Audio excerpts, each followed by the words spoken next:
Assalamualaikum warahmatullahi wabarakatuh. Apa kabar ayahanda? Masya Allah. Alhamdulillah. Summa alhamdulillah. Summa alhamdulillah. An'amana wa hadana lihada wa ma kunna linahtadiya laula an hadana Allah. Allahumma salli ala Sayyidina Muhammad wa ala ali Sayyidina Muhammad. Ikhwatul iman, kita bersyukur, mari kita muhasabah perjalanan Ramadan kita, dan tak terasa hari ini sudah hari ke-10. Berarti sepertiga umur kita di Ramadan 1447 Hijriah ini sudah selesai di tahun ini. Dan kita di tema dan juga di kajian khusus berkaitan dengan fikih siasah, yang mana pekan lalu kita sampaikan definisi dan juga ada 4 hal kenapa begitu penting kita mempelajari politik Islam atau as-siyasah asy-syar'iyyah. Yang pertama adalah supaya terjaganya agama. Yang kedua, tersyiarkannya agama Allah ini. Kemudian yang ketiga, agar kita bisa mengelola keuangan umat Islam. Dan yang keempat adalah, ini juga yang terpenting, agar kita terbebas dari penjajahan, agar kita bisa berdaya saing kuat, terutama dalam militer, bahkan bicara tentang utama sekali masalah hari ini alutsista, karena zaman ini adalah zaman persaingan dan perang pabrik senjata, perang makan, ya, perang farmasi, perang obat. Ini dahsyat.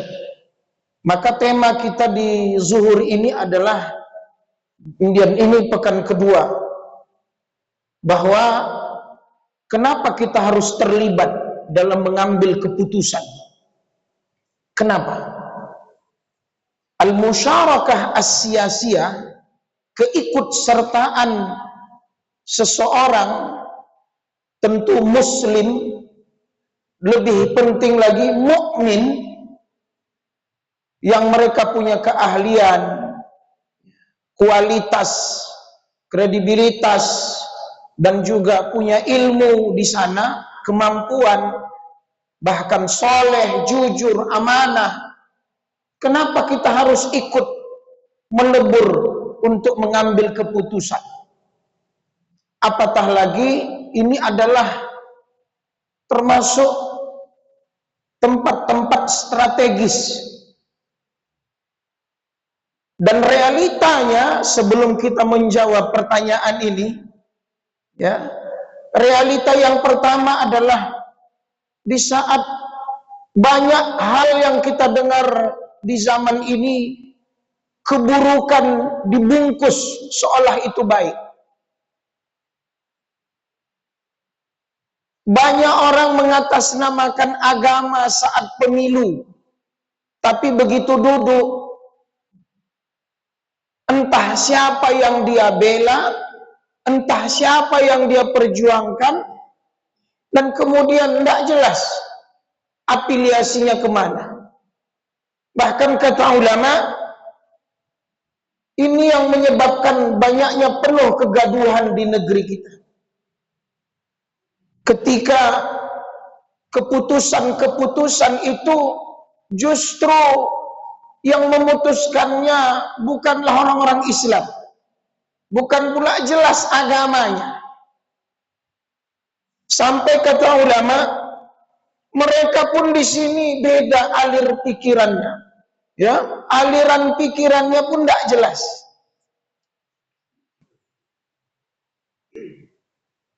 Kalau bahasanya Pak, mazhabnya pun tak jelas. Dan kita ini semuanya korban iklan, korban pembodohan.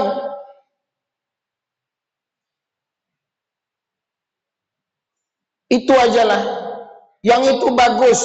Kenapa? Iklannya bagus.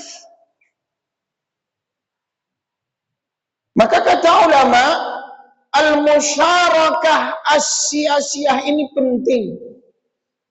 Maka sampai kata Ibnu Umar dalam satu hadis, qala Rasulullah SAW, al-mu'min alladhi yukhalitun nas wa yasbir ala adahum a'zamu ajran minal mu'min alladhi la yukhalitun nas wa la yasbir ala adahum. Mukmin dia berbaur, bersosial dengan segala amanah yang dia pegang, yang dia geluti, dan dia sabar atas segala ujian cobaan di tempat itu lebih baik, lebih besar pahalanya ketimbang mukmin penonton, diam dan gak sabar apa yang menimpanya. Apa maksudnya? Sekalipun kita minoritas di dalam itu, setidaknya ada 8. Mudah-mudahan waktu kita cukup. Ya. 1, kata ulama, agar tersuarakannya kebenaran di situ. Yang kedua, kata ulama, meminimalisir keputusan-keputusan yang menentang, yang merugikan umat Islam itu sendiri. Yang ketiga, ini termasuk memperbesar peluang agar keputusan-keputusan itu lahir dari rahim syariat kita, yaitu Al-Quran dan hadis. 3 ini kalau kita nggak sadar, habis kita.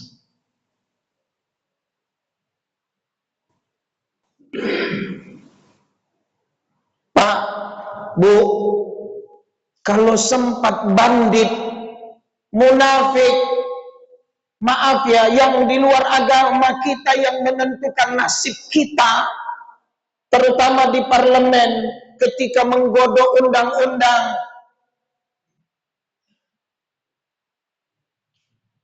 habis kita. Tinggal nama saja. Kenapa? Karena pemerintah itu dia punya senjata. Dulu saya ingat, sampai barisan organisasi dai itu semua heboh. Ada menteri agama ingin membuat sertifikasi dai. Waktu itu ada isu, sampai ada yang mengejek, katanya suara apa lebih baik dari suara azan, kira-kira begitu. Nah, enak pula ngomong. Ya, nggak perlu kolom KTP agama itu dihilangkan saja. Masih ingat tak?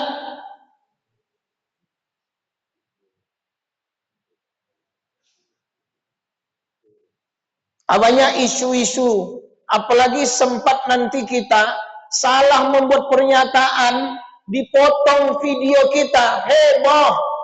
Hati-hati kalau jadi pejabat, dan harus lengkap, dan ngomongnya jangan sampai bisa dipotong-potong. Apalagi sempat kebijakan uang zakat, uang ini dipakai untuk jalan tol, untuk macam-macam. Dana haji dipakai untuk macam-macam. Itu kalau tidak ada orang dalam yang soleh, yang ngerti, tengoklah sekarang. Siapa yang miskin di Indonesia ini? Siapa yang mengemis? Siapa yang kaya? Kemana duit kita? Itu 3 poin itu. Supaya tersuarakannya dakwah Islam, supaya terminimalisirnya keputusan-keputusan yang merugikan umat Islam. Dan kata ulama, ini memperbesar peluang supaya kita umat Islam bisa memberikan minimal masukan-masukan, terutama dari ajaran kita. Sumbernya Al-Quran dan hadis. Tapi di sini 3 poin ini kadang kita kesal. Kadang ada pula sebagian ulama bilang politik itu haram, memilih itu haram. Ini kacau nih. Tapi begitu ada pemimpin yang resmi terpilih dan itu tidak memihak kepada umat Islam, terus datang dalil dari mereka, atiullah wa atiur rasul wa ulil amri minkum. Kan aneh. Pas memilih haram, pas terpilih wa ulil amri. Kan itu keram juga awak itu. Paradoks. Yang keempat, kita, ini maaf ya, karena saya takut slip, saya tulis. Kita lebih sakit Pak, Bu, lebih sakit makan hati nanti kita kalau kita menonton, kalau kita hanya mengaminkan dan kita tidak ikut di situ. Anggaplah ulama tadi bilang nggak usah ikut politik, jangan ada satupun jadi anggota dewan, kita jadi pengurus masjid aja lah. Kita dari rumah ke masjid, makan, tidur, mati, masuk surga. Terus muncul aturan-aturan. Tak boleh azan keluar, tak boleh berjilbab. Terus apa yang kita lakukan? Pak, Bu, saya mau nanya.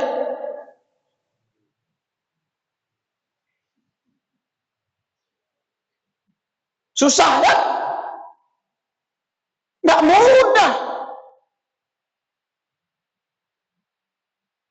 Mana lebih enak kita? Mana yang bisa masuk? Bismillah, bawa agamamu. Jangan kau berkhianat, jangan kau pula luntur terwarnai. Itu lebih bagus. Wa yasbir ala adahum. Jadi kata ulama, menyerahkan pengambilan keputusan kepada orang munafik, apalagi di luar Islam, itu adalah sama halnya melegalkan kemungkaran. Apa Pak? Sama halnya melegalkan kemungkaran.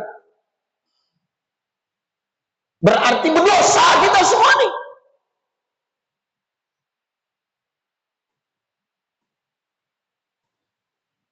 Jadi jangan anggap sepele siasat syariah itu. Buktinya banyak khalifah. Buktinya Islam dalam sejarah penaklukan-penaklukan. Islam dalam sejarah pembebasan-pembebasan itu semua lengkap sejarahnya. Itu Masya Allah. Kemudian yang kelima adalah jangan sampai kita rusaknya sistemik.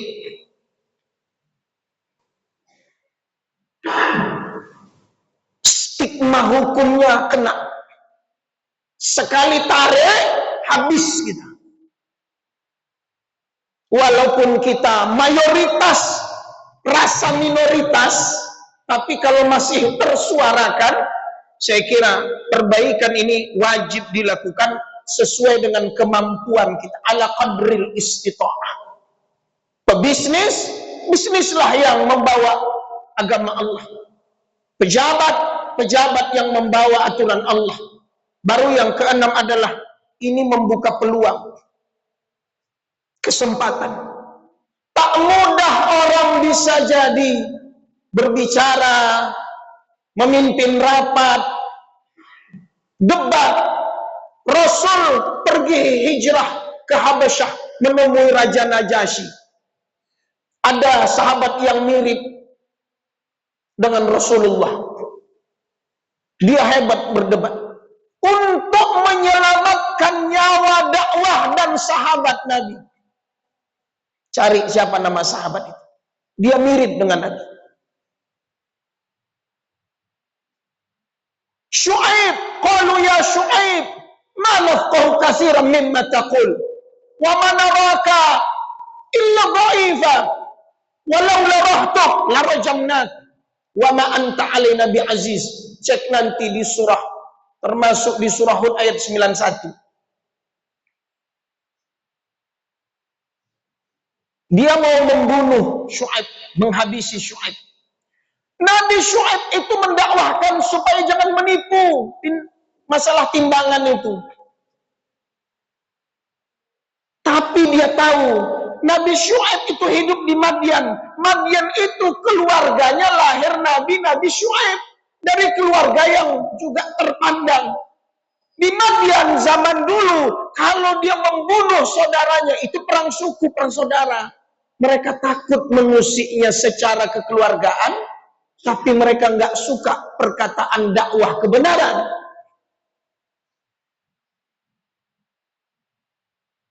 Tapi ingat, kata ulama, itu peluang. Siapa lagi yang mau mendakwahkan kebenaran? Kalau nggak ada, berdosa kita. Kenapa? Akhirnya mewabahlah kemungkaran, reduplah amar ma'ruf. Besok-besok kita tegur orang HAM. Besok-besok dibakarnya masjid kita ini. HAM. Penting pala kita. Tengoklah Israel. Tengoklah di mana kita minoritas. Nggak bisa ngapa-ngapa. Azan tak bisa, sholat tak bisa. Habis semuanya. Capek kita. Jadi sebelum terlambat, yang bisa kita hadir, masuk, ada ilmu, ada kapasitas, duduk di situ. Kemudian yang ketujuh, ini ajang menimba pengalaman. Izinnya, kita aja kadang di pesantren mengukur RAB, uang, pembangunan, anak, dan seterusnya. Sulit. Gimana negara? Jangankan negara. Miniatur negara itu masjid. Gimana mengatur zakat, membuat musabakah, mengecat, menghadirkan infak sedekah, mengelola keuangan saja bukan mudah. Berapa banyak masjid itu uangnya dilarikan? Dikorupsi, banyak. Apalagi uangnya datang dari entah mana-mana. Seolah punya dia. Itu di rumah Allah, gimana negara yang besar ini? Terakhir, ya, mari sama-sama kita memperbaiki sistem. Hadirnya orang-orang soleh itu supaya sistemnya baik. Kenapa? Kata ulama, sistem yang baik, seburuk apapun orang akan jadi baik. Tapi sehebat, sesoleh apapun orang, kalau sistemnya buruk, keluarnya buruk. Maka yang kita perbaiki itu sistemnya. Terakhir saya tutup, karena ini ada batasan saya membahas ini. Ketika Imam Ahmad ditanya, ini mau memilih pemimpin perang, panglima perang. Satu pendosa, tapi ahli dalam perang. Satu lagi solehnya luar biasa, tapi lemah dalam strategi. Ditanya Imam Ahmad, wah Imam, yang mana mau kita majukan? Pak, saya mau nanya, pendosa, tapi ahli ibadah, soleh, ke masjid tak tinggal, soleh lah, baik lagi, hebat ibadah, tapi tidak ngerti perang. Yang mana? Kata Imam Ahmad, majukan yang pendosa. Kenapa? Karena dosanya itu urusan dia, tapi kemenangan umat Islam itu adalah menyelamatkan agama. Sebaiknya orang soleh itu untuk diri dia, sementara kekalahan kita, kehancuran agama. Pilih mana? Itu sampai selektif begitu. Gimana kalau yang kita majukan sudahlah dia soleh dan dia strategi perang. Kita tunggu dari rahim negeri kita ini ada orang yang nanti pemimpinnya dia soleh, ahli ibadah, dan dia ahli strategi dan panglima perang. Billahi taufiq wal hidayah. Assalamualaikum warahmatullahi wabarakatuh.